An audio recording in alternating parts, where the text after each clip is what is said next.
Welcome our YouTube channel GS with आंसू। दोस्तों, बिहार प्रधान शिक्षक के लिए सेट प्रैक्टिस कराया जा रहा है, जिसमें आज समान अध्ययन के प्रश्नों को देखने वाले हैं। इसमें सारे प्रश्न बहुत ही इम्पोर्टेंट दिए गए हैं, जो आपके एग्ज़ाम में आने की संभावना सबसे अधिक है।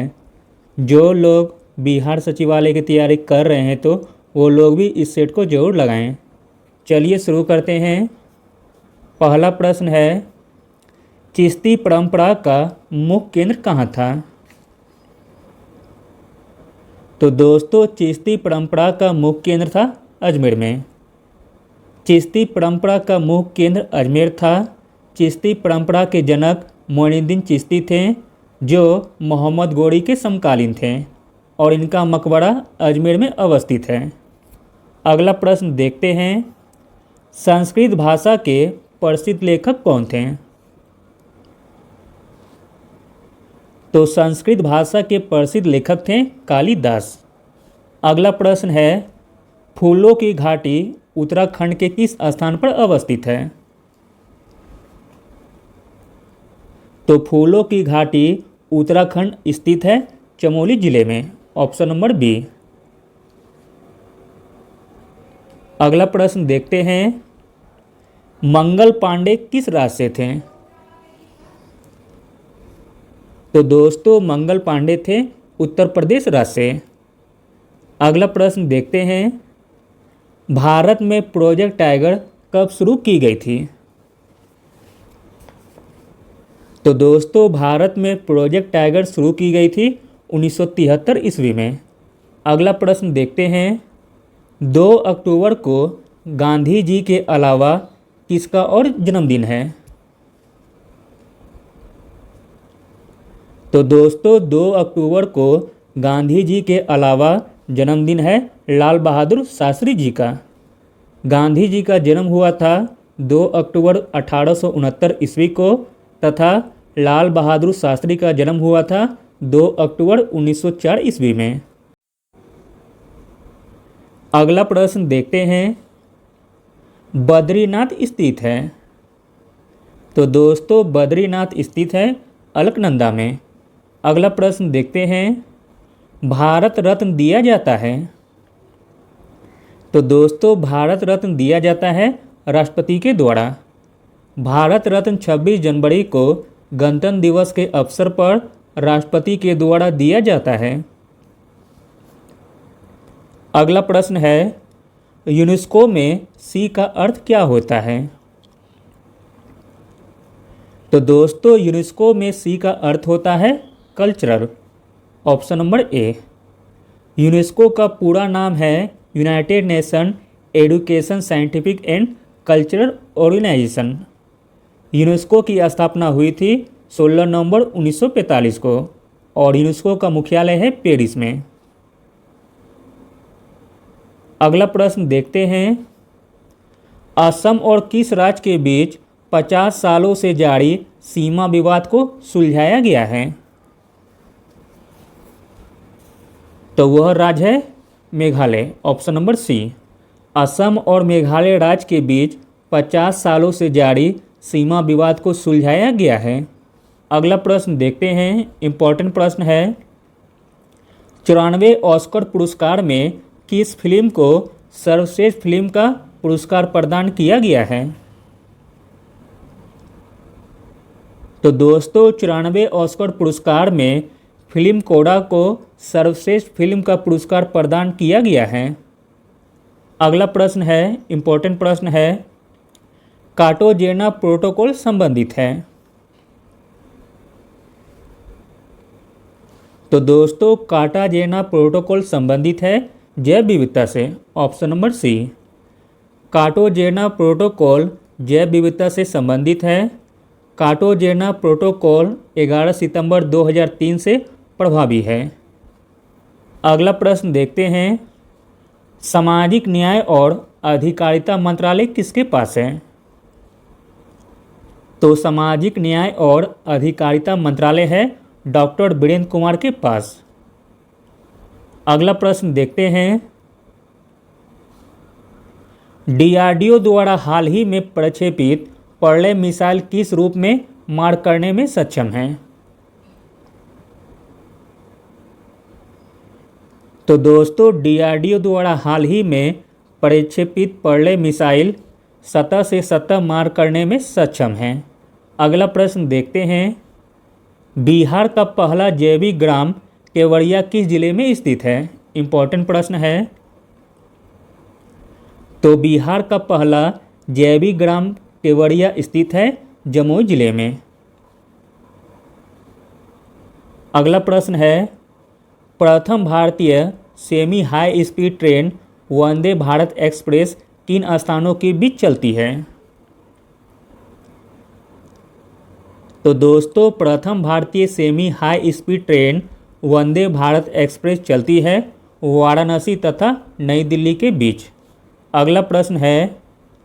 क्रिकेट द्रोण पुस्तक के लेखक कौन हैं?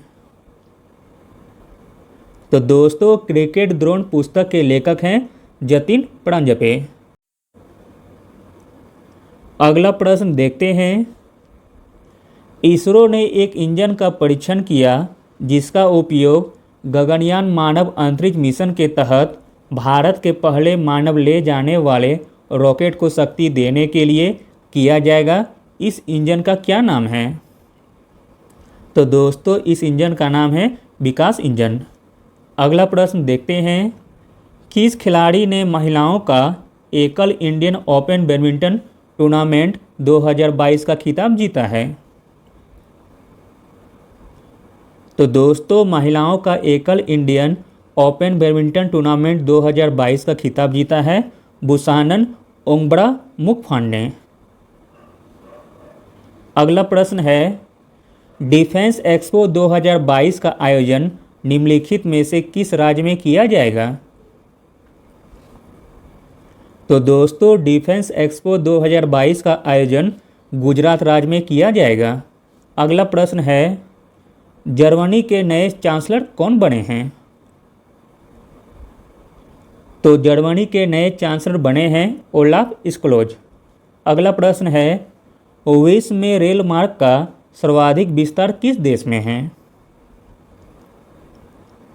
तो दोस्तों विश्व में रेल मार्ग का सर्वाधिक विस्तार है अमेरिका देश में। अगला प्रश्न देखते हैं। लोकनायक जयप्रकाश नारायण को भारत रत्न किस वर्ष दिया गया था?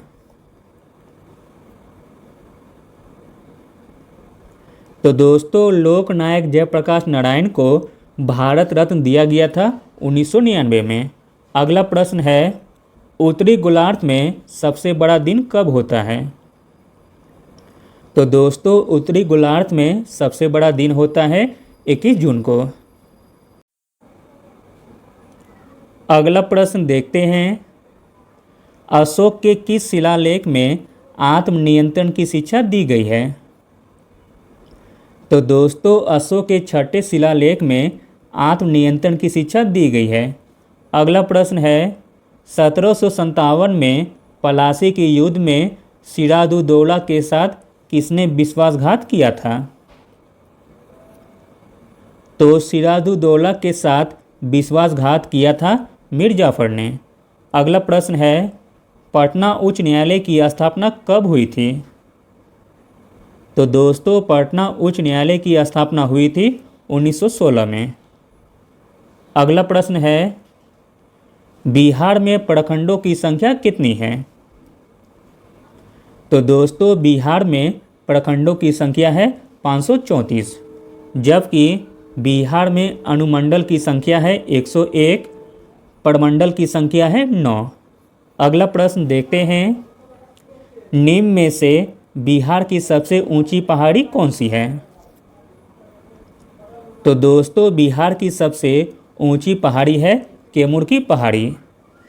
अगला प्रश्न देखते हैं। मडुआ या रागी के उत्पादन में बिहार का देश में कौन सा स्थान है? तो दोस्तों मडुआ या रागी के उत्पादन में बिहार का देश में स्थान है प्रथम स्थान। अगला प्रश्न है। बिहार को कितने कृषि प्रदेशों में बांटा गया है? तो दोस्तों बिहार को 8 कृषि प्रदेशों में बांटा गया है। अगला प्रश्न देखते हैं, निम्न में से सबसे बड़ी पर्वत श्रृंखला कौन सी है? तो दोस्तों सबसे बड़ी पर्वत श्रृंखला है एंडीज, जो कि दक्षिण अमेरिका महाद्वीप में अवस्थित है। अगला प्रश्न है, राष्ट्रीय ग्रामीण स्वास्थ्य मिशन कब शुरू किया गया था? तो दोस्तों राष्ट्रीय ग्रामीण स्वास्थ्य मिशन शुरू किया गया था अप्रैल 2005 में। अगला प्रश्न है, हिजरी संवत आरंभ हुआ था? तो दोस्तों हिजरी संवत आरंभ हुआ था 622 ईस्वी में। अगला प्रश्न है, भारत की तट रेखा की कुल लंबाई लगभग कितनी है? तो दोस्तों भारत की तट रेखा की कुल लंबाई लगभग है 7500 किलोमीटर। अगला प्रश्न देखते हैं, लोयस पठार स्थित है? तो दोस्तों लोयस पठार स्थित है चीन में। अगला प्रश्न है, मेघ गर्जन वायुमंडल के किस परत में होता है? तो दोस्तों मेघ गर्जन वायुमंडल के क्षोभमंडल परत में होता है। अगला प्रश्न है दोस्तों, 1565 ईस्वी में कौन सा युद्ध हुआ था? तो दोस्तों 1565 ईस्वी में तालीकोटा का युद्ध हुआ था, ऑप्शन नंबर बी। अगला प्रश्न है, जेरूसलेम निम्न में से किसका तीर्थ यात्रा स्थल नहीं है? तो दोस्तों जेरूसलेम पारसी धर्म का तीर्थ यात्रा स्थल नहीं है, जबकि यहूदी, मुस्लिम तथा ईसाई यह तीनों धर्म के तीर्थ यात्रा जेरूसलेम में हैं। अगला प्रश्न देखते हैं, धार्मिक कविताओं का संग्रह कुराल किस भाषा में है? तो दोस्तों धार्मिक कविताओं का संग्रह कुराल तमिल भाषा में है। अगला प्रश्न है, सुभाष चंद्र बोस ने कांग्रेस की अध्यक्षता से कब त्यागपत्र दिया था? तो दोस्तों सुभाष चंद्र बोस ने कांग्रेस की अध्यक्षता से त्यागपत्र दिया था 1939 में। अगला प्रश्न है, आकार और बनावट की दृष्टि से पृथ्वी किस ग्रह के समान है? तो दोस्तों आकार और बनावट की दृष्टि से पृथ्वी शुक्र ग्रह के समान है। अगला प्रश्न है, मकबरा निर्माण शैली का जन्मदाता किसे माना जाता है? तो दोस्तों मकबरा निर्माण शैली का जन्मदाता माना जाता है इल्तुतमिश को, ऑप्शन नंबर सी। अगला प्रश्न है, तंजानिया का पुराना नाम क्या था? तो दोस्तों तंजानिया का पुराना नाम था टेंगानिका। अगला प्रश्न है, कश्मीर का प्रथम मुस्लिम शासक कौन था? तो दोस्तों कश्मीर का प्रथम मुस्लिम शासक था शाह मीर। अगला प्रश्न है, भारतीय राष्ट्रीय कांग्रेस का सूरत अधिवेशन कहाँ हुआ था? तो दोस्तों भारतीय राष्ट्रीय कांग्रेस का सूरत अधिवेशन हुआ था 1907 ईस्वी में और रास बिहारी घोष की अध्यक्षता में। अगला प्रश्न देखते हैं, किस कंपनी को ओलंपिक 2021 के लिए भारतीय टीम का आधिकारिक प्रायोजक घोषित कर दिया गया था?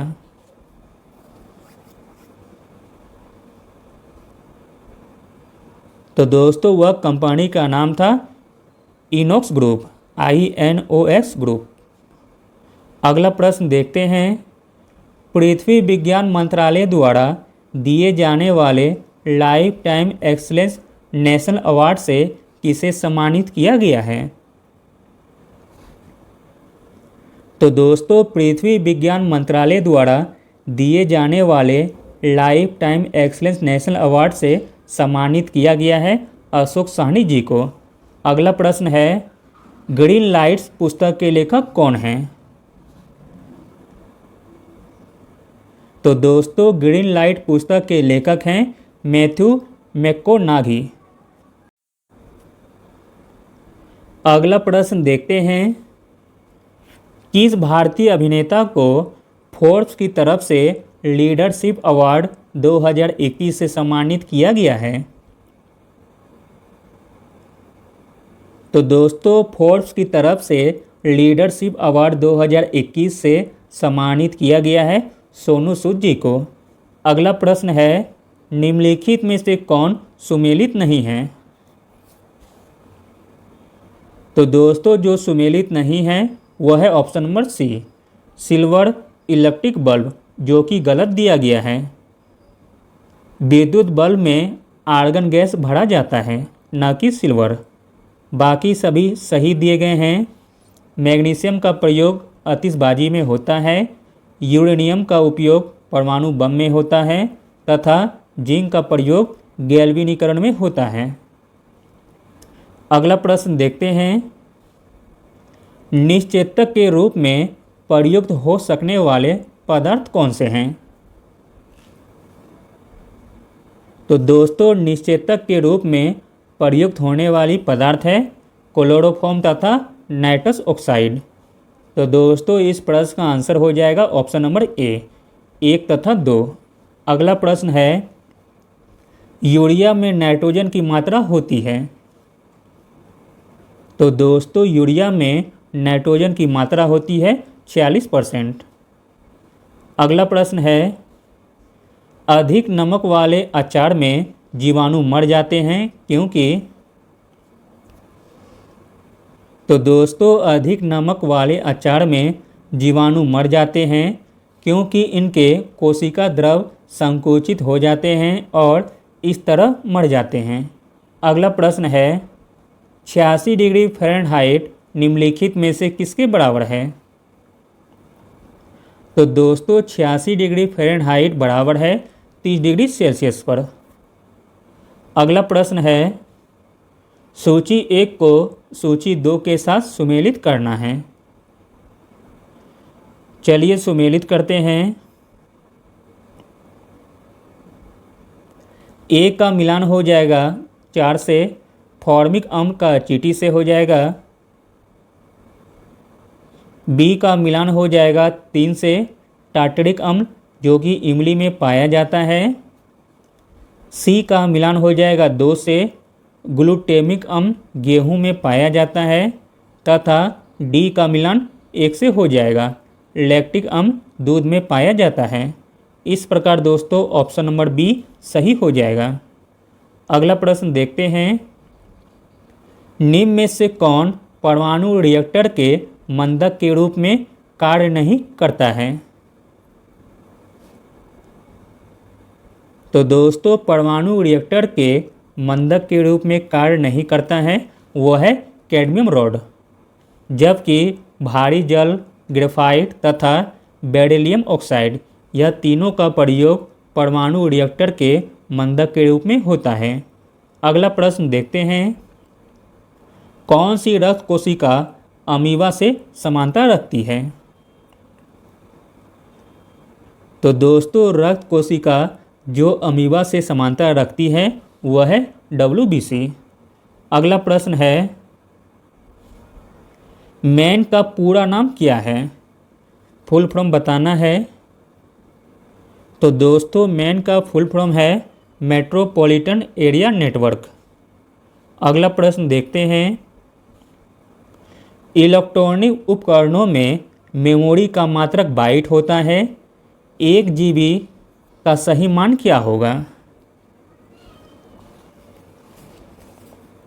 तो दोस्तों 1 GB का सही मान होगा 1024 MB। 1 GB बराबर होता है 1024 MB और 1 बाइट बराबर होता है 8 बिट। अगला प्रश्न देखते हैं, लेजर का उपयोग किसमें नहीं होता है? तो दोस्तों लेजर का उपयोग नहीं होता है एटॉमिक रिएक्टर में, जबकि होलोग्राफी में, कैंसर चिकित्सा में, CD में, DVD में, स्कैनर में तथा प्रिंटर में यह सभी में प्रयोग होता है लेजर का। अगला प्रश्न है, तापीय भूमध्य रेखा कहाँ पाई जाती है? तो दोस्तों तापीय भूमध्य रेखा पाई जाती है भौगोलिक भूमध्य रेखा के उत्तर में, अगला प्रश्न है, एक समुद्री मील किसके बराबर होता है? तो दोस्तों एक समुद्री मील बराबर होता है 6080 फीट के। अगला प्रश्न देखते हैं, और हॉर्स अक्षांश किसके वायुमंडलीय दाब कटिबंधों में होते हैं? तो दोस्तों हॉर्स अक्षांश उपोष्ण उच्च दाब वायुमंडलीय दाब कटिबंधों में होते हैं। अगला और अंतिम प्रश्न देखते हैं, जब हम केंचुए पर साधारण नमक छिड़कते हैं तो वह मर जाता है, इसका कारण क्या है? तो दोस्तों इसका कारण है परासरणीय प्रघात। Thank you.